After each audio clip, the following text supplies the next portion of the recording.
తెలివితేటలో ఫలానా వాడు తాలూకు హోదాయో నీకు గుర్తుకొస్తున్నాయి. వాటిల్లో నువ్వు తప్పుపడిపోతున్నావు. ఇన్నాళ్ళు పాఠం విన్నాక రాకుండా మామూలు మనిషి చెప్తున్నాడు. నువ్వెవరు? ఎవరైనా నన్ను అంటారా? నీ మనస్సు పోట్లాడిదా అమ్మా? నీ మనస్సు నేనెంత బాధిస్తుందో చూడు. నిన్నన్నారు నువ్వెవరే? నువ్వు కూడా నాలో భాగానివే కదా. నిన్ననలేదా అనండి. లేదు నిన్నన్నారు. నీవు ఎవరు అని క్వశ్చన్ వేసుకొని కూర్చోండి. శరీరాన్ని అన్నారా? ఎముకలను అన్నారా? అసలు నన్ను అంటున్నప్పుడు విన్నవాళ్ళు ఎవరే? నువ్వే కదా. కాబట్టి గుర్తు చేస్తున్నది ఎవరే? నువ్వే కదా. అంటే నాకు ఈ ప్రపంచంతో సంబంధం కల్పించింది, ప్రపంచం నుంచి నాకు విరక్తి కలిగించమనేది నీవే. ఓ మనస్సా, నువ్వు అసలెవరు? ఓ వినాయకుడు తొండమా, నువ్వు అసలెవరు? నేను వెండిని అని జవాబు చెప్పింది అనుకో, అయితే నోరు మూసుకుని ఇంకా మాట్లాడు. అంతే. నువ్వు వెండిని కాదు, నేను మనస్సుని అంటారనుకో, ఓ నువ్వు అసలు ఉన్నావా? వెరీ పాట. అంతే, అంతకంటే ఏం లేదు. బ్రహ్మతత్వం ఎప్పుడు అద్వితీయం. ఇంకొకటి ఉన్నది అన్నటువంటి పాటలు నువ్వు అసలు వినవాకన్నది. ఇంకోటి ఉన్నది అనుకోడు. ఉన్నది ఒకటే ఉంది. ఆ ఒకటే ఏ రూపంగా అన్నా ఉండాలి. ఎందుకంటే ఒకటే ఉన్నది, బ్రహ్మముగా ఉన్నది అని చెప్పేది బ్రహ్మ విద్య. ఆ ఒకటే ప్రకృతిగా ఉన్నది అని చెప్పేది శ్రీ విద్య. ఈ రెండే ఉండే. అంటే నువ్వు వినాయకుడు అన్నానమ్ము, వెండినన్నానమ్ము. వినాయకుడు వెండి కాకుండా ఇంకోటి ఏదో పార్వతీదేవి కొడుకు వినాయకుడు పూజ చేస్తే పార్వతీదేవి బాగా ఇష్టపడుతుంది, ఆ ఈశ్వరుడు ఇష్టపడతాడు. ఈ వినాయకుడు ఎంతో ఆ ఈశ్వరుడు కూడా అంతే, ఆ పార్వతి కూడా అంతే. వాళ్ళకి రిలేషన్షిప్ నువ్వే కనిపించవు కదా. నిజంగానే ఒక దేవుడు ఎంతో, మిగిలిన దేవుళ్ళు అలా కాదు. ఏమ్మా, ఒక మనిషి ఎంతో, ఈ మనుషులందరూ అట్లా కాదా. ఇంకొకటి వేరుగా ఉండొచ్చు. ఈమె కోరిక ఈమెకి లేకపోతే, ఈమె కోరిక ఈమెకి లేకపోతే, ఈమె ఎన్విరాన్మెంట్స్ వేరు ఉండొచ్చు, ఈమె ఎన్విరాన్మెంట్స్ వేరే ఉండొచ్చు. బట్ మనుషులుగా ఇద్దరు ఒకటి. అట్లాగే దేవుళ్ళుగా నువ్వు అనుకుంటుంటే వాళ్ళిద్దరు కూడా ఒకటే కావాలి. వీడు ఎక్కువేమి, వాడు తక్కువేమి, ఆమె అమ్మేమి, ఈమె కొడుకేమి. అమ్మని పూజించాలి.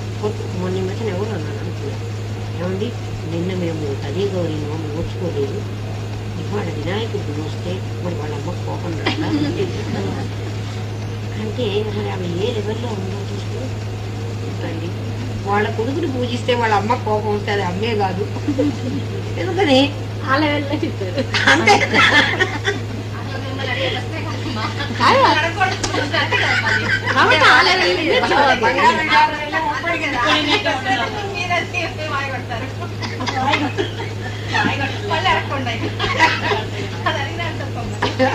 వాళ్ళకి పాపం అంతే, వాళ్ళకి అంతే తెలుసు. ఏం చేద్దాం పాపం. అందుకే నాకు కొండారెడ్డి గురించి పెద్దగా అడుగుతామని అనిపిస్తుంది. నేను అడిగితే ఎవడు వింటాడే తల్లి, పిచ్చెక్కిందని పాటల్లో ఉండేది అది. ఆవిడ పిచ్చెక్కినట్టుగా వీడు చెబుతున్నాడు కదా. 99 మంది ఇలాంటి వాళ్ళు ఉన్నప్పుడు ఒకడు ఎవడో కొండారెడ్డి గురించి ఎక్కితే ఆవిడ పిచ్చెక్కింది నిజంగానే. అందుకే అక్కడ ఎక్కింది. లేకపోతే దేవుడు ఏమిటి, మనలో ఉండడం ఏమిటి, మనం దేవుడు అయితే మనం ఏమైనా సృష్టి చేస్తున్నామా? శాస్త్రం ఇంకా చెప్తుంది, అస్సలు ఎటువంటి పరిస్థితిలోనూ అష్టసిద్ధుల వెంట వెళ్ళనే వద్దన్నారు. ఈ రోజుల్లో సిద్ధులు చూపిస్తేనే వాళ్ళు దేవుడు అని కొలుస్తున్నారు కదా. బ్రహ్మజ్ఞానం పొందటానికి సిద్ధి ప్రతిబంధకం అంటున్నారు. సిద్ధుల వెంట పోయిన వాడికి జ్ఞానమే కలగదంటున్నారు. అది కూడా కలుగుతుందండి, ఇది కూడా కలుగుతుంది. అది కూడా ఇది కూడా లేదు.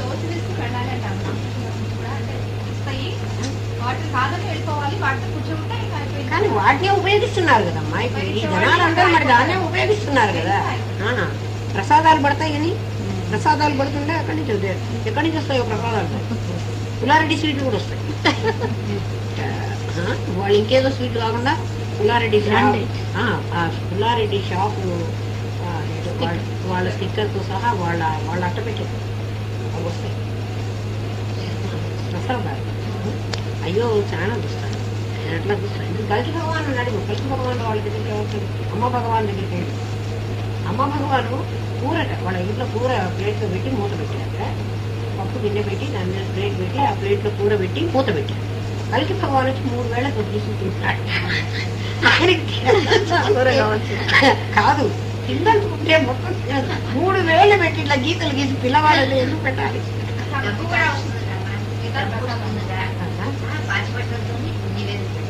అసలు నివేదనలు లేవు భగవాన్కే, ఆయనకే. ఆయన వరనిశ్చయమని అమ్మ భగవాన్ ఇద్దరు ఉంటారు. ఆయన వరుడు, వీళ్ళు వధువు.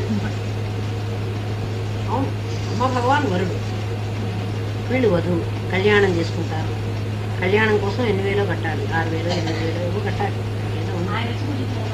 ఆహా, ఫోటోనే నుంచి కూర్చుంటాడా?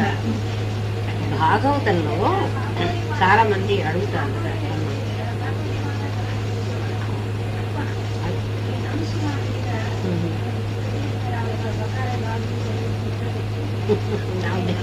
నేను వినలేదు. అవి వినకపోవడమే మంచిది. అలాంటివన్నీ ఎక్కువ వినకుండా అవి తెలిసి చూపించింది. వాళ్ళు కృష్ణుణ్ణి మాకు భర్తగా చెయ్యమ్మా అని 16,108 మంది, 8 మంది వాళ్ళ భార్య, అష్టభార్యలు, 16,100 మంది అడిగారు. చాలా మంది అడుగుతారు, మీ కృష్ణుడు 16,000 మంది అమ్మాయిలు పెళ్లి చేస్తున్నాడు, మరి ఆయన ఏమి, ఆయన ఎట్లా దేవుడు అవుతున్నాడు తెలియని వాళ్ళు అడుగుతారు. ఆ 16,100 మంది కంసుడి చెరలో ఉన్నారు, నరకుడి చెరలో ఉన్నారు. కంసుడు నరకుడి చెరలో ఉన్నారు. చెరబట్టి తెచ్చాడు మంచి రాజకుమార్తెలందరినీ, నరకుడిని చంపేశాడు. అంటే ఇన్ని సంవత్సరాల బట్టి నరకాసురుడి దగ్గర ఉండి వీళ్ళు మేము పవిత్రంగా ఉన్నాం. సీతలు కాదు కదా వీళ్ళందరూ, అగ్ని ప్రవేశాలు చేసి మళ్ళీ వచ్చి బయట ఎవరినన్నా పెళ్లి చేసుకున్నాడు. వీళ్ళు పాతివృత్యం నిరూపించుకోవడానికి అందరూ సీత లాంటి అయోనిజలు కాదు కదా, వీళ్ళు మామూలు మనలాంటి మనుషులు. కాబట్టి నరకుడు వీళ్ళని వదిలిపెట్టి ఉంటాడా? నరకుడు ఒకసారి అనుభవించిన తర్వాత వీళ్ళందరూ పతివ్రతలేనా అనేటువంటి అపప్రద వాళ్ళకి లోకంలో వస్తుంది. ఈ 16,100 మందిని వదిలిపెట్టేశాడంటే కృష్ణుడు. ఒకవేళ వీళ్ళకి సరైన భర్త దొరకదు అంటే ఎవరున్నా వీళ్ళకి వీళ్ళు చేసుకోరు కదా. అటువంటిప్పుడు వీళ్ళు ఏమవుతారు? ధర్మభ్రష్టులు అవుతారు. ఎప్పుడైతే వాళ్ళు ధర్మభ్రష్టులు అవుతారో లోకం అంతా ధర్మభ్రష్టుత్వం పడుతుంది. వాళ్ళని జయించినటువంటి వాళ్ళు ఎవరైతే జయించారో, నరకుడిని చంపి వాళ్ళ రాజ్యం అంతా ఈయనకు వచ్చినప్పుడు వాళ్ళందరూ కూడా ఈయనకే చెందాలి. అందుకని 16,100 మంది వాళ్ళు పార్వతీదేవిని ప్రార్థించారు, అమ్మా మాకు మానసికంగా కృష్ణుడే భర్తగా ఉండేటట్టుగా అనుగ్రహించు. మానసికంగా కృష్ణుడే అధినాథుడు మా చేతస్సులకంటారు. వాళ్ళ చేతస్సులకి కృష్ణుడు అధినాథుడు. అంటే ఏమిటి? చేతస్సు అంటే వాళ్ళ చైతన్యం. మా చైతన్యం ఆయనలో ఐక్యమైపోని అంటే అర్థం ఏమిటి? వాళ్ళు మహాజ్ఞానులు కానీ జీవేశ్వరుల జీవుడు ఈశ్వరుడితో అలాంటి బంధాన్ని తెలియనటువంటి వాళ్ళందరూ కృష్ణుడు 16,000 మందిని పెళ్లి చేసుకున్నాడు. వాళ్ళు శారీరకంగా పెళ్లి చేసుకోలేదు, వాళ్ళందరికీ ఆయన సంతానాన్ని కనలేదు. వాళ్ళు కృష్ణుణ్ణి వాళ్ళ పతి అని చెప్పుకుంటున్నారంటే వాళ్ళు జీవేశ్వరుడు, జీవుడు పరమాత్మకు బ్రహ్మలో ఐక్యమైపోయినారు.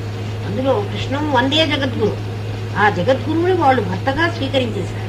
అంటే ఇంకా మేమనేది ఏమీ లేము అని వాళ్ళు నిర్ణయించుకున్నారు. వాళ్ళ భర్త కూడా ఉన్నాడు కదా, అది నాకు తెలియదండి. నేను చూడలేదు.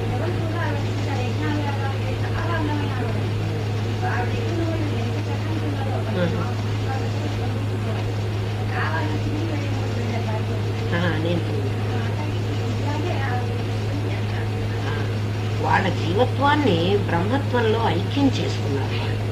అలాంటి మహనీయులు, అలాంటి వాళ్ళని అదేదో మరి క్షుద్రమైనటువంటి శృంగారం వాళ్ళకంట కడితే తప్పు కదా అమ్మా. ఉన్నాయి అంటే నవవిధ భక్తుల్లో అలాంటి తను ప్రేయసిగా ఉండి భగవంతుని ప్రియుడిగా ఆరాధించేట్టుగా ఒక భక్తి, ఏకాంతిక భక్తి అంటారు. అలాంటి భక్తి కూడా ఉంది. మీరా అలాంటి భక్తే కదా. మీరా అట్లాగే తన కృష్ణుడే భర్త, శారీరకంగా ఇతను పెళ్లి చేసుకున్నా కూడా కృష్ణుడే భర్త. ఏకాంతిక నవవిధ భక్తుల్లో అదొక భక్తి ఉంది. నాయన ఇక్కడితో అద్వితీయ బ్రహ్మతత్వములు ఎరుగని వారందరూ భ్రాంతులే. మాకు భ్రాంతి లేదు, మాకు చాలా పర్ఫెక్ట్ గా మేము ఆలోచిస్తున్నామంటే నాయన ఎప్పుడైతే పరమాత్మ అద్వితీయమని నీకు తెలియలేదో అప్పటి వరకు నువ్వు భ్రాంతిలో ఉన్నట్టే. అంటే భ్రాంతిలో ఉన్నావంటే భ్రాంతికి కారణం ఏమిటి? మూలం అజ్ఞానం. అజ్ఞానం లేకపోతే నీకు భ్రాంతి కలగదు.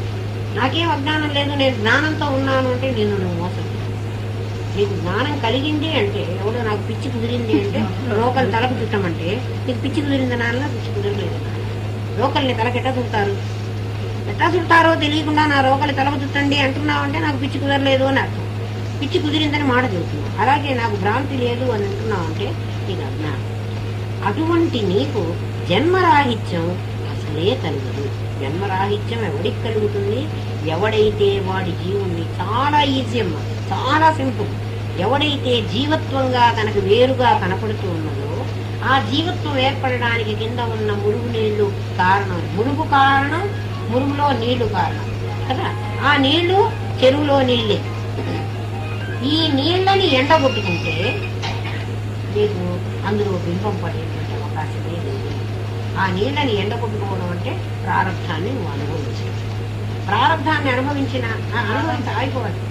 ప్రారంధాన్ని అనుభవించాలి తప్పదు. నీళ్లు ఉన్నంతసేపు బొమ్మ పడుతుంది. అడుగున ఉన్న మురికి వల్ల మళ్ళీ నీళ్లు వస్తే, అంటే ఈ నీళ్ళు అయిపోయినాయి అనుకో, మళ్ళీ నీళ్లు రావాలన్న చెరువులో కావాల్సిన నీళ్ళు ఎప్పుడైనా వస్తాయి. అవి వచ్చాయంటే మళ్ళీ నీ మురికి పడుతుంది. అందుకని నీళ్ళని అనుభవించడం కాకుండా ఈ మురిగినంతా కూడా లేకుండా చేసుకోవాలి. వాసనలు లేకుండా చేసుకోవాలి. ఇప్పుడు వాసన క్షయమైపోతుందో ప్రారంభవశాత్తు దేహం అనుభవించిన తర్వాత నీ జీవుడు ఆటోమేటిక్గా, ఎందుకంటే వాడు ఇప్పుడు కూడా బ్రహ్మమే, రేపు కూడా బ్రహ్మమే. వాడిని బ్రహ్మగా నువ్వు చెయ్యక్కర్లే. గుర్తు పెట్టుకోవాల్సిన ఏమంటే, జీవుణ్ణి నువ్వు బ్రహ్మ చెయ్యక్కర్లే, వాడు బ్రహ్మమే అయ్యున్నాడు. తత్వమసి మహావాక్యం తత్వం అసి, అది నీవయ్యున్నావు. నీవు నేను అని అనుకుంటున్నావే, ఆ నీవెవరు? ఎవరి మాట మాట్లాడుతున్నవాడు? నీ ఆనందమయ కోశంలో ఆనందమయ కోశాన్ని అభిమాని వాడెవడో ఇంకా డీటెయిల్గా చెప్తాడు రేపు ఎల్లుండి. ఇంకా కొంచెం గహనంగానే ఉంటుందమ్మా పాఠం. మరి లేకపోతే మీకు కాన్సెప్ట్ అర్థం కావాలి కదా. దాన్ని ఇంకా డెవలప్ చేసి నీ జీవుడు ఎవడో ఇప్పుడు చూపిస్తాడు. రేపు ఎల్లుండి పాఠంలో చూపిస్తాడు. ఈ జీవుడు ఎవరంటున్నాడు? నీ నీళ్లలో ప్రకాశించేటువంటి వాడి వలే నీ ఆనందమయ కోశంలో పడినటువంటి ప్రతిబింబం. దానికి బింబం ఎక్కడుంది? నీ దగ్గరే ఉంది. బింబం అక్కడెక్కడో ఉండి ప్రతిబింబం నీ దగ్గర లేదు.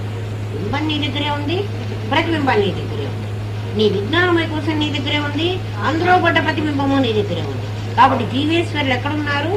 నీ దగ్గరే ఉన్నారు. వీళ్ళిద్దరికి ఆధారభూతమైన ప్రత్యేగాత్మ ఎక్కడున్నాడు? నీ దగ్గరే ఉన్నాడు. కాబట్టి నువ్వు ఇవన్నీ ఏరుకోవలసింది, టెస్ట్ చేసుకోవలసింది, పరీక్షించుకోవలసింది. నువ్వు యాసిడ్ టెస్ట్ చేస్తావో, ఏం టెస్ట్ చేసుకుంటావో నీ ఇష్టం, నీ దగ్గరే ఉంది. నీకు మడిగట్టుకుని చెయ్యాలా, స్నానం చేసి చెయ్యాలా, తిని చెయ్యాలా, తినకుండా చెయ్యాలా, నాకు అసలు సంబంధం లేదు. నువ్వు ఎలా చేసుకుంటావో, ఎన్ని గంటలు చెయ్యాలి, ఎన్ని గంటలన్నా చేయాలి.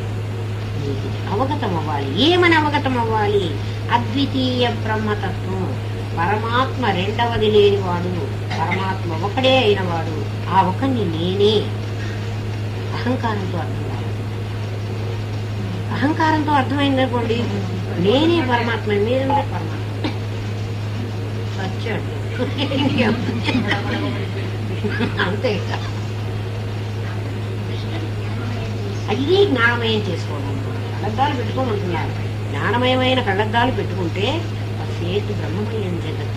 ఎప్పుడు నువ్వు బ్రహ్మవి అని తెలుస్తావు. కంసలు వాడు ఏం చేస్తున్నాడమ్మా, ఇంత పెద్ద వినాయకుడి విగ్రహం ఆ ఉరికి డ్రై ఇంతే ఉంది. ఆ ఉరికి డ్రై మీద ఇంత మేరే ఇట్లా ఉంటాడు కదా.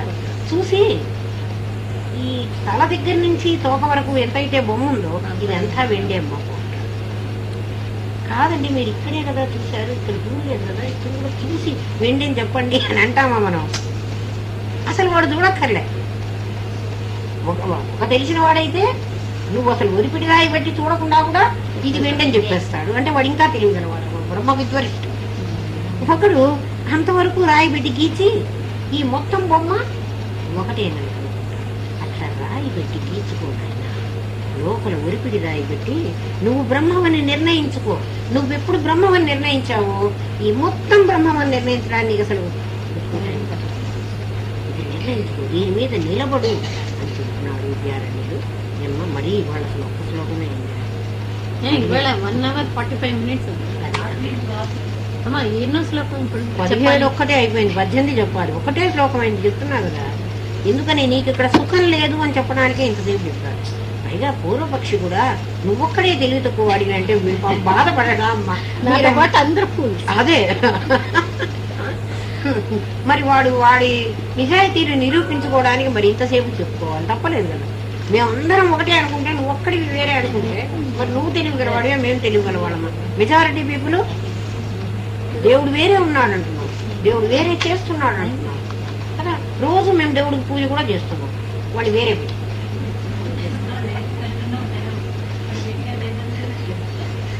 అదే మన ప్రారంభం. స్వస్తి పరిపాలయంతాం న్యాయేన మార్గేణ మహిం మహేషో బ్రాహ్మణేభ్యः సోమస్తు నిత్యం లోకాః సమస్తాః సుఖినో భవంతు. ఓం పూర్ణమదః పూర్ణమిదం పూర్ణాత్ పూర్ణముదచ్యతే పూర్ణస్య పూర్ణమాదాయ పూర్ణమేవావశిష్యతే. ఓం శాంతి శాంతి శాంతిః. ఓం నమో బ్రహ్మాదిభ్యో బ్రహ్మ విద్యా సాంప్రదాయ కర్తృభ్యో వంశ ఋషిభ్యో గురుభ్యో నమో మహద్భ్యః.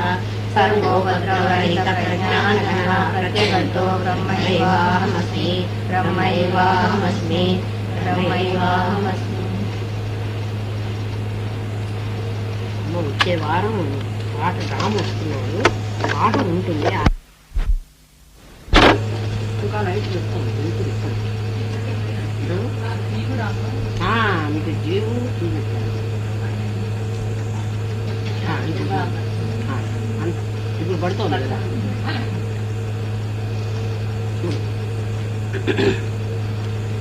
రాబు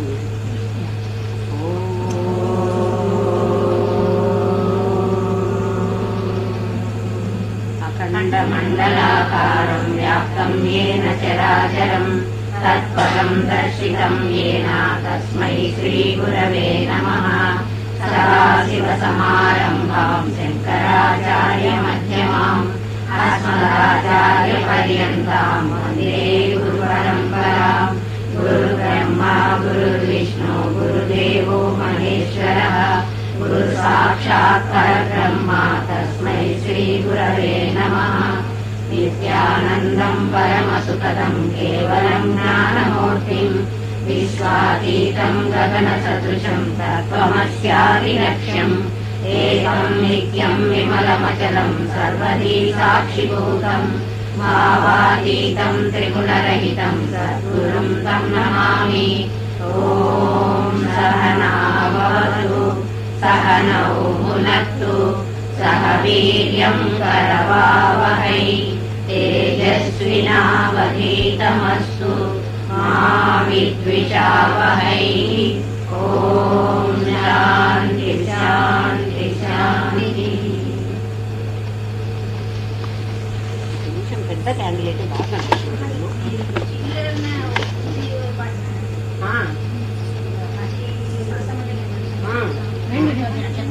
అదే అదే అలాంటిది కనపడుతుందా? బాగానే కనపడుతుంది కదా. మీకు ఇది కనపడితే చాలు. చుట్టూ ఉందిగా అమ్మా. దీన్ని చూడగానే మనకేమనిపిస్తుందంటే ఇది లాంతర్ అనిపిస్తుంది. చూడంగానే అనిపిస్తోంది కదా, దీపం అనిపించటం. దీని పై ఆకారాన్ని చూసి మనం ఈ ఫలానా ఆకారం గలది గుర్తిస్తున్నాం. ఈ పై ఆకారం మన శరీరం అనుకోండి. ఈ పై ఆకారం మన శరీరం. దీని పేరు మీరు ఏదైతే పెట్టుకున్నారో లాంతర్ అని పెట్టుకున్నారు కదా, అలాగే మనిషి అని పెట్టారు నాకు పేరు. ఈ పర్పస్ ఏమిటంటే అసలు ఇది ఎందుకు తయారు చేశాను నేను? ఈ లాంతర్ బొమ్మ చూపించడం కోసమా? కాదు. దీని ఉద్దేశం లోపల దాని దీపం వెలిగించడం కోసమే. అంటే దీపం ప్రధానం, ఇది అప్రధానం. దీంట్లో ఒక ప్రధానమైన విషయము ఒక అప్రధానమైన విషయము ఉంది. అట్లా మనం చూసేటువంటి ప్రతి వస్తువులో ఒక ప్రధానమైన విషయము ఒక అప్రధానం. దోసకాయ ఉంది అనుకోండి, ఆ దోసకాయలో మనం సొరకాయ ఉంది, దోసకాయ ఉంది, మీ ఇష్టం. ఏ పండన్నా కూరన్నా ఏదన్నా చూసుకోండి, కొంత అప్రధానమైన విషయం దాంట్లో ఉంది. వెంటనే చెక్కు తీసేసుకుని తింటున్నాం కానీ చెక్కుతో సహా తరుక్కోటాలి. అంటే మనకి ఆ చెక్కు పనికిరాందని, ఆ లోపల ఉన్న పదార్థమే పనికొచ్చేదని. అంటే ఇది అప్రధానమైంది, ఇది ప్రధానమైందని మనకు తెలుసు. కానీ మనం కొనుక్కునేటప్పుడు దాంతో పాటే కొనుక్కోవాలి. ఎందుకంటే ప్రధానమైన విషయాన్ని అప్రధానం పెట్టకుండా ఇవ్వలేడు కదా. అలాగే పండు ఉంది, ఇప్పుడు అరటి పండు ఇచ్చారు ఎవరో ఒకళ్ళు, మామూలుగా తెలియని వాడు అమాయకుడు పసివాడు పండును అలాగే నూట పెట్టుకొని తింటాడు. తెలిసిన వాడు ఆ చెక్కు తీసేసి ఆ పండు తిని ఈ చెక్కు పారేయడానికి ఏమన్నా బాధపడుతున్నాడా? అసలు బాధపడలే. ఎందుకని? కొన్నప్పుడే. మరి నేను కొనుక్కున్నప్పుడు రూపాయి పెట్టి డజన్ నా 10 రూపాయలని నేను పండు కొనుక్కున్నప్పుడు ఆ చెక్కు కూడా నేను కొనుక్కొచ్చా కదా. కిలో 10 రూపాయలని నేను కూర కొనుక్కున్నప్పుడు ఏది అప్రధానం అనుకుంటున్నారో దాన్ని కూడా నేను కొనుక్కొచ్చాను. అది అనవసరంగా దానికి 2 రూపాయలు వాడు మైనస్ చేసి నాకు 6 రూపాయలకు ఇవ్వలేదు కదా. అంటే నేను ప్రధానమైన వస్తువుని అప్రధానమైన దానితో కలిపి నేను తెచ్చుకున్నాను. నేను ప్రధానమైన దాన్ని తీసుకుని అప్రధానమైన దాన్ని వదిలేసుకున్నాను. ఏమ్మా, అట్లా ఒక సత్తు ఒక అసత్తు అనేటువంటి 2 పదార్థాలను కలిసి ఈ ప్రపంచంలో మనకు కనపడుతున్నాయి. ఒకటి సత్పదార్థం, ఒకటి అసత్ పదార్థం. ఒకటి సత్ అంటే ఒక పనికి వచ్చేది, ఉపయోగపడేది కదా ఉన్నది. అసత్తు పనికి రానిది. పండు ఉందని మీరు పండు తెచ్చిచ్చారు, 2 రోజులు ఎంత కానీ పండు కుళ్ళిపోతుంది. పండుగానే ఉంటుంది. ఏమ్మా, ఆ పండు నేను తింటానికి పనికిరాను అంటే ఏమైంది? దాంట్లో ఏదైతే ప్రధానం అని నేను అనుకున్నానో అది చెడిపోయింది. పండు పై భాగం చెడిపోలేదు, అప్రధానమైన భాగం ఏమి చెడిపోలేదు, ప్రధానమైన భాగం మాత్రమే చెడిపోయింది. ప్రధానమైన భాగం చెడిపోతే ఈ అప్రధానం అంతా చెడిపోయినట్టే లెక్క. అది బాగున్నా నాకు పనికిరాదు, నేను తీసేసేదే. అది బాగలేకపోయినా నాకు పనికిరాదు. అందులో ఏ వస్తువు నాకు ప్రధానంగా అనిపిస్తున్నదో, ఫలానా వస్తువు అంటున్నాం కదా, పండులో నీకు రసం ప్రధానం, ఆ రసం కుళ్ళిపోతే నీకు పనికిరాదు. పంచదారలో తీపి ప్రధానం, ఆ తీపి తీసేస్తే అది పనికిరాదు. చింతపండులో పులుపు ప్రధానం, ఆ పులుపు తీసేస్తే అది దేంతో కలిసి ఉంది? అప్రధానమైన దాంతో కలిసి ఉంది కదా. ఆ చెక్కు అందులో నుంచి ఇలా పిండుకుని ఆ రసం మాత్రం తీసుకుని, అంటే చింతపండులో నాకు రసమే కావాలి, పంచదారలో నాకు తీపే కావాలి. ఆ చెరుకుల్లో కూడా ఆ రసం తీసుకుని, ఆ రసం ఎక్కడ ఉంటుంది అంటే ఒక అప్రధానమైన దాన్ని ఆధారం చేసుకుని ఉంటుంది. ఇప్పుడు అప్రధానమైన దాన్ని ఆధారం చేసుకుంది ఆ చెరుకు రసము అందామా, అప్రధానమైన దాన్ని ఆవరణగా చేసుకుని తనే ఉంది అందామా? ఒక సత్తు అన్నటువంటిది కదా. ఎందుకు తనే ఉండొచ్చు కదా, తను ఉండకుండా ఇంకో దాన్ని ఎందుకు తెచ్చుకుంది? వ్యక్తం కావాలి. పరమాత్మ కూడా తాను వ్యక్తం కావాలంటే ఒక అప్రధానమైన దాంతో కలవాలి. కలిశాడు అంటే ఒక ప్రధానమైన వస్తువు ఒక అప్రధానమైన వస్తువు 2 ఉంటే ఏకమేవా ద్వితీయం బ్రహ్మ అంటానికి వీల్లేదు కదమ్మా. కాబట్టి అప్రధానమైన వస్తువు ఉందే అంటే నిజంగా లేదు. మరి నాకు కనపడుతున్నది కదా, నాకు ఉపయోగపడేటట్టుగా కనపడుతున్నది. ఇది కాదు యథార్థంగా. నేను కోరుకున్నది ఈ ల్యాంటిన్ని కాదు, నేను కోరుకున్నది లోపల ఉన్న దీపాన్ని.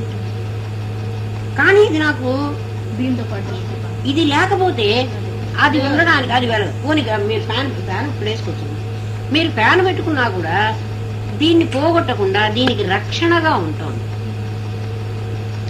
ఇది దీన్ని రక్షిస్తుంది. జడం కదా, ఇది దాన్ని ఎట్లా రక్షిస్తుంది? దాని చైతన్యంతోనే. ఇప్పుడు ఈ చిల్లులన్నీ పొడిచారంటే ఈ చిల్లులు పొడవకుండా దీన్ని మూసేసాననుకో అది ఆగిపోతుంది.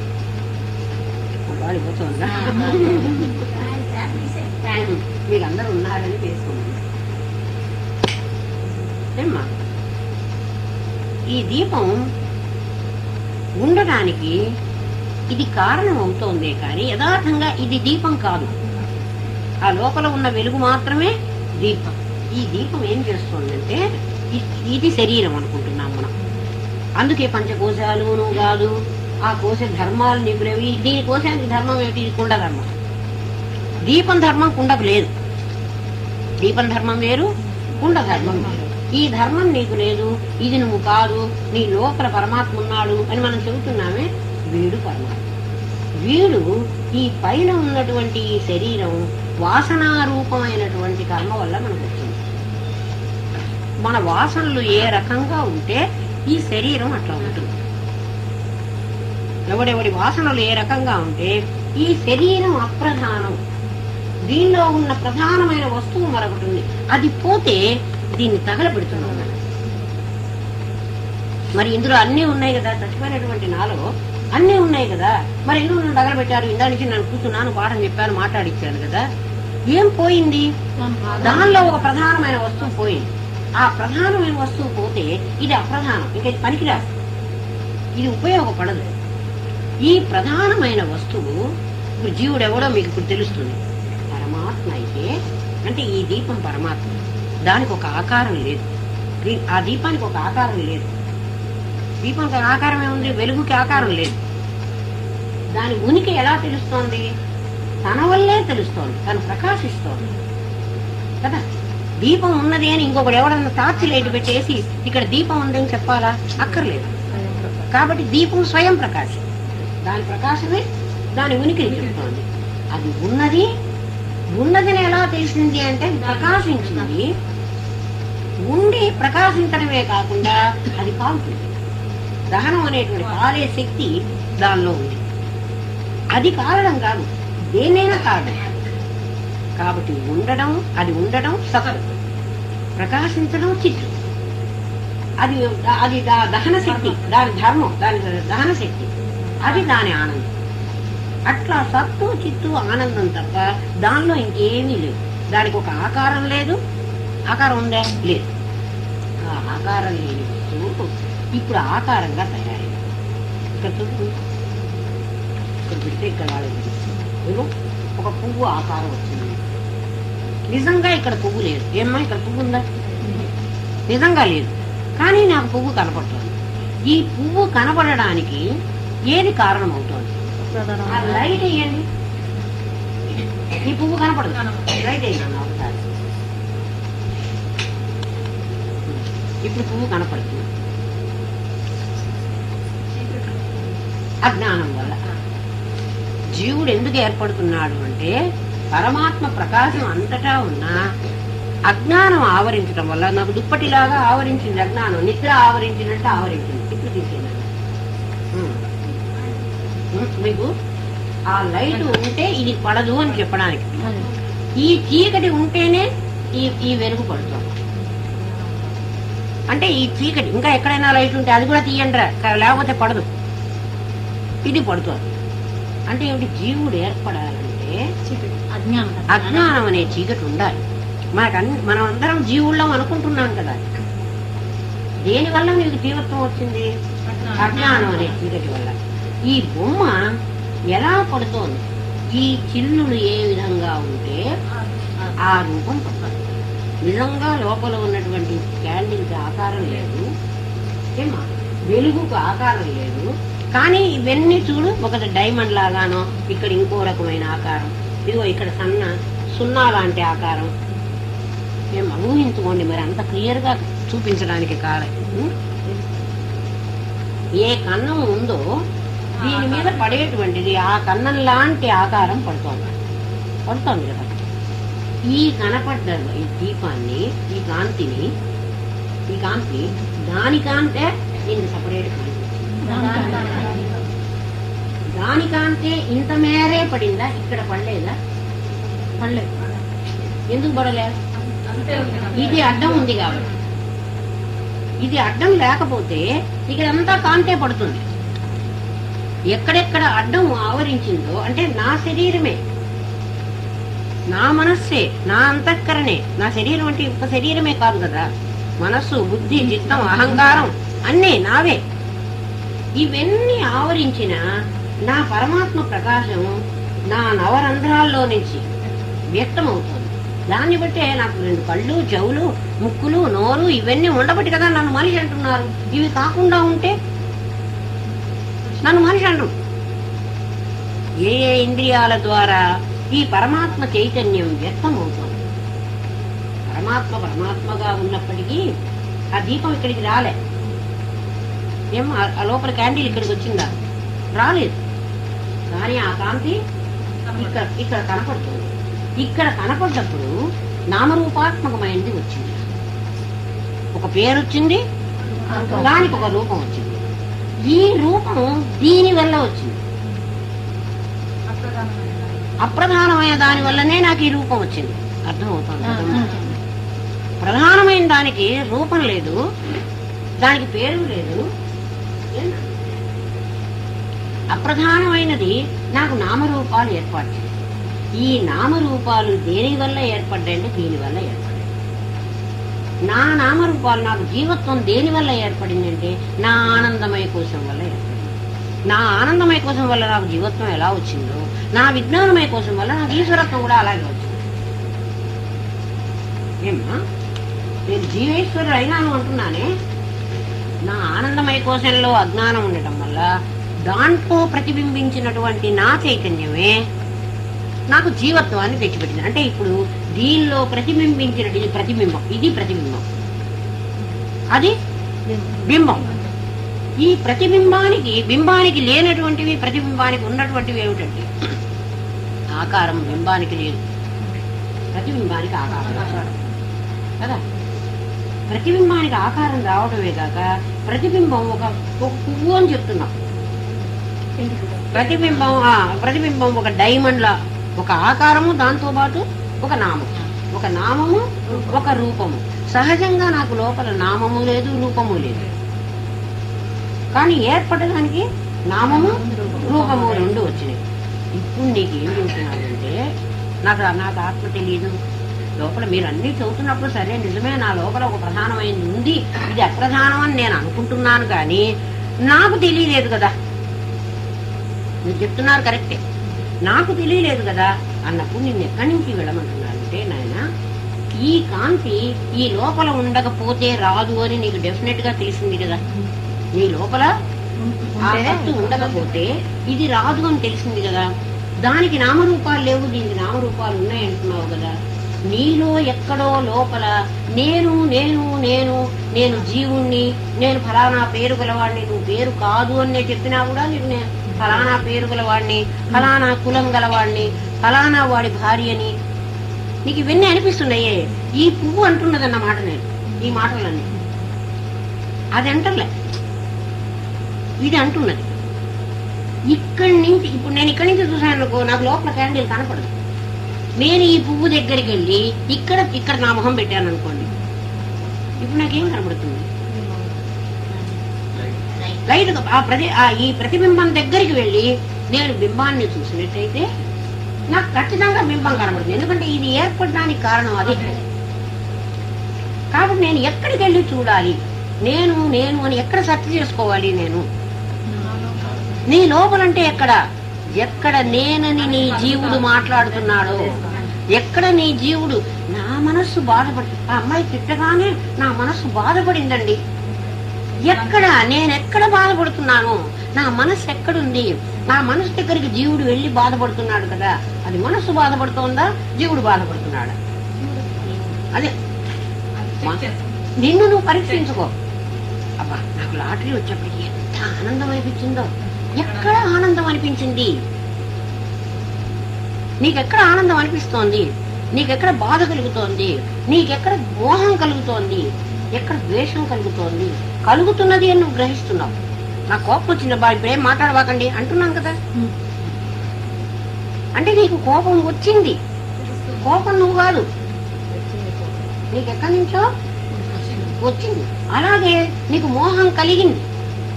ఎప్పుడు నా ఒళ్ళో నాకు ఒక చిన్న పిల్లవాడు పుట్టాడని హాస్పిటల్లో వాళ్ళు ఎవరో తీసుకొచ్చి కలిగి నా చేతిలో పిల్లవాడిని పెట్టేటప్పటికీ అసలు ఇదే నేను కాదంటుంటే వీడికి ఒక కొడుకుట మోహం కలిగింది. ఎప్పుడైతే మోహం కలిగిందో అది పెరుగుతూ పెరుగుతూ వస్తోంది. ఈ కొడుకునేవాడు ఎక్కడి నుంచి వచ్చాడు? వాడి కన్నా కొద్దే వాడి తెచ్చుకుంది కదా. ఒక మట్టి కూజా అయిపోయింది, ఎవడో ఆఫీసులో పెట్టుకుని మంచినీళ్ళు పోసుకున్నాడు. అదే మట్టి ల్యాంటిన్ అయింది, వీళ్ళు తీసుకొచ్చి దీపం పెట్టారు. ఇదేమో కాలి చస్తున్నది. ఏమ్మా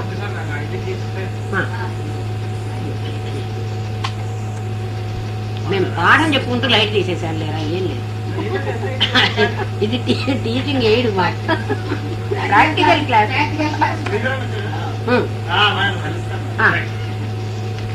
అమ్మ తాళ ఒకటి అటొస్తుందిరా.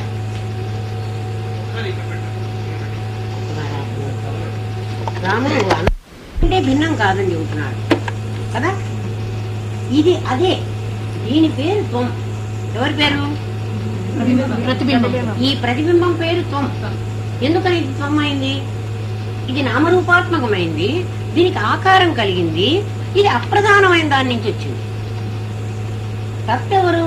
ప్రధానమైనది, నామరూపరహితమైనది, అది సచ్చిదానందమే. నామరూపం లేంటంటే సచ్చిదానందమే కదా, అది తత్తు. కాబట్టి నీ ఈ త్వమ్ము గాడికి ఏం చెబుతున్నానంటే తత్తు త్వం అసి. ఓ త్వము, నువ్వు ఇట్లా నామరూపాలుగా నువ్వు వేరుగా కనపడుతున్నావే కానీ ఈ కనపడడం దేనికి కనపడ్డావు? ఇదంతా అజ్ఞానం ఆవరించింది. ఆ కారణంగా నువ్వు ఏర్పడ్డావే కానీ యథార్థంగా నీవు తత్తువి. నీకు ఈ నామరూపాలు లేవు. ఎక్కడి నుంచి చూడమంటున్నాడు? ఇక్కడి నుంచి చూడు. అంటే ఎక్కడ నీకు జీవత్వం అనిపించిందో, జీవత్వం ఎక్కడ? నీ మనస్సులో నుంచి కాదు. నీకు జీవత్వం ఎక్కడ అనిపించింది? మనస్సులో పడ్డ ప్రతిబింబం నుంచి. మనస్సు అంటలే, వాళ్ళు ఎవరో మన తిట్టారు వెళ్ళిపోయినారమ్మా. మనస్సు ఏం చెప్పలే, నీకే ఏమని అనిపిస్తోంది? వాళ్ళు తిట్టారు. ఈ మాట మనసు చెప్తోంది, వాళ్ళు నిన్ను తిట్టారు చూడు, వాళ్ళు నిన్ను తిట్టారు చూడు. అంటే మనస్సు చెబుతోందంటే దాన్ని తిట్టలేదని అర్థం. నన్నేం తిట్టలేదు అని. నిన్ను తిట్టారు అంటే నేను పరబ్రహ్మనైతే నన్ను తిట్టడానికే వీల్లేదు.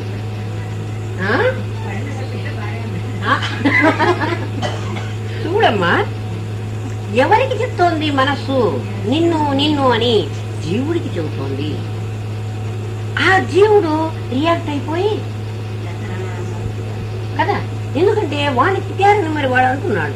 వాడు మనసు చెప్తుంది, మనసా నువ్వు పంచభూతాల్లోంచి ఒక పదార్థాన్ని, నీ మీద పడ్డ ప్రతిబింబమైన వాడు నీ మీద పడ్డ ప్రతిబింబానికి జీవుడు అని పేరు. ఆ జీవుడికే నామరూపాత్మకమైన ఈ సంసారంతో జంజాటం సంబంధం వాడికుంది. నేనా పరబ్రహ్మని. నన్ను తిట్టేవాడు ఇంకోడు ఉంటే కదా నన్ను తిట్టారు. ఏమ్మా, నాకన్నా భిన్నంగా ఇంకోడు లేడు. ఉన్నది నేను ఒక్కడిని. ఇంకోడు ఉంటే నన్ను తినడమో కొట్టడమో పోటాడమో ఏదో జరుగుతుంది. ఈ మధ్యలో జరిగిన ఈ తతంగం అంతా, ఈ ప్రాపంచికమైన వ్యవహారం అంతా చేస్తున్నది నాలో పడ్డ ప్రతిబింబం, నామరూపాత్మకమైన ప్రతిబింబానికి యథార్థంగా లేదని తెలియడం కారణంగా, ఈ ప్రతిబింబం ఏర్పడడానికి కూడా ఈ అజ్ఞానం కారణంగా ప్రతిబింబం ఏర్పడి దేహంతో చేరి, ఎందుకంటే నన్ను కొట్టారు, నన్ను తిట్టారు, ఇప్పుడు ఇగో వేడెక్కుతోంది చూడండి. ఈ వేడెక్కేటువంటి స్వభావం ఆ లోపల ఉన్నటువంటి దాహక శక్తి, అది దీన్ని వేడెక్కమని చెప్పలే. ఇప్పుడు దీని ప్రారంభం ఏమిటంటే, ఆ కుండ ప్రారంభం చల్ల నీళ్లు పోసుకుని ఆఫీసులో కూర్చోవటం. కుమ్మరివాడి దగ్గర ఈ ఎర్రమట్టి వాడి ముక్కలా ఉంది, అందులో ఒక కుండం చేశాడు, దాన్ని కాలబెట్టాడు, దీన్ని కాలబెట్టాడు. అదేమో వెళ్ళి ఒక ఆఫీసులో ఎప్పుడు చల్ల నీళ్లు పోసుకుని కూర్చుంది. ఇదేమో కాలి వస్తుంది. ఇది నేను ఎందుకు కాలాలి, అది ఎందుకు చల్ల నీళ్లు పోసుకోవాలి అంటే వీళ్ళిద్దరికి ఏమని చెప్పాలి? వీళ్ళకి నీ ప్రారంభం అమ్మా. కాబట్టి వీళ్ళిద్దరూ ప్రారంభం. ఇప్పుడు ప్రారంభం ఎవరికి? ప్రధానమైన వస్తువుకే, అప్రధానమైన వస్తువు అమ్మా. ఆలోచించండి. దీనికి వస్తే లోపల ఉన్నటువంటి క్యాండిల్ ఎప్పుడూ వేడిగా ఉంటే అది నేను వేడిగా ఉన్నాను అని అంటోందా? అది ఎప్పుడు అలాగే ఉంటుంది. ఇది ఒకప్పుడు లేకపోవడం, ఒకప్పుడు ఉండడం అనేది దీనికి ఉంది. కాబట్టి ఇది నాకు ఇప్పుడు వేడిగా ఉంది, ఇది చల్లగా ఉంది. ఈ పైన ఉన్నటువంటి ఈ అప్రధానమైన వస్తువుకి చల్లగా ఉంది, వేడిగా ఉంది అనేటువంటి, అంటే మోహం ఉంది, ప్రేమ ఉంది, అన్నీ దీనికి వస్తున్నాయి, దీనికి ఉంటుంది. నువ్వు బజార్లో కొనుక్కునేటప్పుడు నాయన ఈ చెక్కులన్నీ తీసి నేను ఇందులో పనికిరాని పదార్థం అంతా పారేస్తా కదా, పండులో మరి ఈ పండు తెచ్చుకున్నాం అంటే ఈ పండంతా తింటున్నామా, మై పండు కొనుక్కొని తినచ్చు కదా, నేను జామకాయ కొనుక్కున్నట్టు కొనుక్కోను, అది తినను. ఆ దాంట్లో అన్ని తీసేస్తాను. ఆ తీసేసి ఇన్ని చెక్కులు వేసుకుని గురుదేవులు మాకు మామిడి పండు గురించి చెప్పేవాళ్ళు. మామిడి పండు చక్కగా కొనుక్కొచ్చుకున్నావు, మరి కిలో ఇంత అని ఆ కిలో తూకంలోనే ఆ మామిడి పండు టెంక, దాని చెక్కు, అంటే ఏవైతే నువ్వు తినకూడదో అవన్నీ కూడా ఇక్కడ వేసి అవన్నీ అక్కడ పారేసి వస్తున్నావు. అయ్యో, డబ్బు పెట్టి కొన్నటువంటి పండుగ నేను పారేస్తున్నాను, నువ్వు ఎప్పుడన్నా అనుకున్నావా? అసలు అనుకోలే. ప్రధానమైన వస్తువుని నేను తినేశాను. మామిడి పండు తిన్నావా? తిన్నాను. మామిడి పండు కొనుక్కున్నావా? కొనుక్కున్నాను. మామిడి పండుతో పాటు అప్రధానమైన దాన్ని కూడా నేను కొనుక్కొచ్చాను. అప్రధానమైన దాన్ని పారేయడానికి నేనే విధంగానూ బాధపడలేదు. ఈ అప్రధానమైన దాన్ని ఎందుకు పారేయడానికి నువ్వు పడుతున్నావు ఇప్పుడు అంటే నువ్వు అజ్ఞానంలో తెలియనటువంటి బాలకుడిగా. ఎందుకంటే తెలియని వాడు అయితే అరటి వాళ్ళు ఇవ్వంగానే పక్కతో సహా నవ్వులేసి తింటున్నాడు. తింటుంటే నువ్వు ఊరుకోవటం లేదు కదా, పక్కన ఎనుకుని ఆయన ఆ చెక్కు తినకూడదు. మరి ఆ చెక్కు అరటి కాదా? చెక్కు అరటే. ఏదైతే నువ్వు పారేస్తున్నావో దానికి వేరే పేరు లేదు. అది తీసేస్తే అరటి తొక్క, అది దాంతోనే ఉంటే అరటి పండు. అంటే ఆ ప్రధానమైన దాన్ని నువ్వు తీసేసుకున్న తర్వాత అప్రధానమైన దాన్ని పారేయడానికి నువ్వు ఆ విషయాల్లో ఎప్పుడూ కూడా నువ్వు వెనక వేయటం. నాకు ఇది అక్కర్లేదు, ఇది పనికిరాంది, ఎప్పుడూ కూడా అది నాది కాదు. ఏదైతే నాదో పండు తినకుండా పారేస్తే ఎవరన్నా ఏంటమ్మా పండు తినకుండా పారేసావు, ఇదంతా నువ్వు వేస్ట్ చేసావు అంటారు. నిన్ను పండు తినమంటున్నాడు. పండు నీవే, అప్రధానమైన దాన్ని తినవా. మరి దేహ భ్రాంతి వదలడానికి నీకు అంత కష్టం ఎందుకు ఉంటుంది? నీ అజ్ఞానమే. అంటే నీకు సరిగ్గా నీకు అర్థం కావటం లేదు, నీకు అవగాహన కావటం లేదు. దీనికి కావాలంటే దీని అందం కోసం, హంగుల కోసం ఇవన్నీ పెట్టుకున్నారు. అట్లా నీ శరీరానికి కూడా అందం కోసం, హంగుల కోసం కావాల్సింది పెట్టుకున్నారు. దీన్ని శుష్కింప చేస్తే దీన్ని వేమన అందుకే చెబుతాడు, తీర్థయాత్రలు చేసి స్నానం చేస్తే పుణ్యం వస్తుంది అనుకుంటే ఆ చేప రోజు గంగా నదిలోనే ఉంటుంది. మరి నీకు ఒక రోజు మునిగితే వచ్చే పుణ్యం వల్ల నువ్వు స్వర్గానికి పోతానంటే చేప రోజు మునుగుతూ ఉంటే అది ఏ స్వర్గానికి పోవాలి? ఎన్ని స్వర్గాలు దానికోసం కట్టించాలి, తయారు చేయాలి, ఆలోచించుంటాము. కాబట్టి నువ్వు నీళ్లలో మునిగితే నీకు పుణ్యం రావటంలే. ఉపవసిస్తే ఉపవాసం అంటే ఏమిటి? పరమాత్మ సమీపంలో వసించు, పరమాత్మవి నువ్వైపో. దీన్ని శుష్కింప చేస్తే ఏమ్మా అదేమిటి? పుట్ట మీద కొడితే పాము చచ్చేనా? పాము పుట్టలోనే ఉంటుంది, ఎందుకంటే పుట్ట ఆధారం లేకపోతే పాము ఉండడానికి చోటు. అట్లా దేహం ఆధారం లేకపోతే లోపల ఉండడానికి ఉనికికి చోట్లేదు వాడికి కదా. మళ్ళీ ఆ జీవుడు ఎక్కడి నుంచి వచ్చాడు, దేహం ఎక్కడి నుంచి వచ్చింది అన్నప్పుడు ఇదివరకు పాఠంలో చెప్పుకున్నాం. నాకు కురుపులు ఎక్కడి నుంచి వచ్చినాయి? నాలో నుంచే వచ్చాయి. కురుపు రకరకాల షేపుల్లో ఉంది, దాంట్లో చీము చేరింది, అవి బాధించేవేని. కానీ వాటన్నిటికీ శక్తి ఎవరిస్తున్నారు? నా శరీరమే ఇస్తోంది. నా ఒంటి మీద లేచిన కురుపుకి నా శరీరమే శక్తి ఇస్తోంది. అది ఎక్కడికి పోతున్నది? యాంటీబయాటిక్స్ తీసుకున్న తర్వాత అది పోయింది అంటున్నాం. ఏం మా కురుపు తగ్గిపోయిందా? తగ్గిపోయింది. ఎక్కడికి పోయింది? నా లోపలికే పోయింది. నా లోపల నుంచే బయటకు వచ్చింది, నా నుంచే పెరిగింది. ఎందుకంటే నా శరీరానికి ఏ రక్తం పనికి నా శక్తి ఇస్తోందో అదే రక్తమే దాంట్లో కూడా వచ్చింది. దాన్ని పెంచడానికి కూడా ఆ రక్తమే పనిచేసింది. దాన్ని నశింపజేయడానికి కూడా, మళ్ళీ దాన్ని లయం చేసుకోవడానికి కూడా అదే పనిచేసింది. అట్లా ఈ ప్రపంచంలో అది ఈ పనికి మాలిన శరీరంలోంచి ఒక అప్రధానమైన వస్తువు బయటకు వచ్చింది. పరమాత్మలో నుంచి ఉద్వేళన అనేటువంటి ఒక శక్తి బయటకు వస్తుంది.